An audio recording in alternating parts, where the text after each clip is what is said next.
నమస్తే, welcome to KK news. నేను శ్రీదేవి.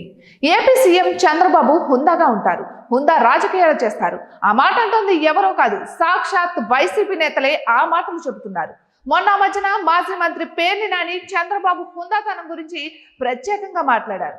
మచిలీపట్నంలో రేషన్ బియ్యం మాయంపై పేర్ని నాని భార్యపై కేసులు నమోదైన సంగతి తెలిసిందే. అయితే ఈ కేసుల విషయంలో మంత్రి కొల్లు రవీంద్ర చంద్రబాబుపై ఒత్తిడి పెంచారట. ఆ సమయంలో చంద్రబాబు ఆడవారితో రాజకీయాలు ఎందుకు అని ప్రశ్నించారట. ఇక అదే విషయాన్ని పేర్ని నాని గుర్తు చేసుకుని మాట్లాడారు. చంద్రబాబు హుందాతనం గురించి ప్రత్యేకంగా ప్రస్తావించారు. అది మరొక ముందే తాజాగా ముద్రగడ పద్మనాభం చంద్రబాబు స్వభావం గురించి ప్రత్యేకంగా ప్రస్తావిస్తూ ఆయనకే లేఖ రాశారు. తాజాగా ఏపీ సీఎం చంద్రబాబుకు ముద్రగడ పద్మనాభం లేఖ రాశారు.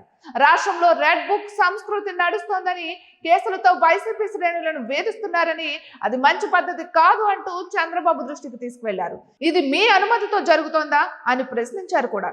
ఇది మీ మనస్తత్వం కానే కాదని, రాజకీయ ప్రత్యర్థులను వేధించే గుణం మీది కాదు అంటూ ఆయన లేఖలో ప్రస్తావించారు. ఇక 1978లో వైఎస్ రాజశేఖర రెడ్డి, చంద్రబాబు, ముద్రగడ పద్మనాభం తొలిసారిగా అసెంబ్లీలో అడుగుపెట్టారు. ఆ సమయంలో ముగ్గురు స్నేహంగా మెలిగారు. అదే విషయాన్ని ముద్రగడ గుర్తు చేశారు.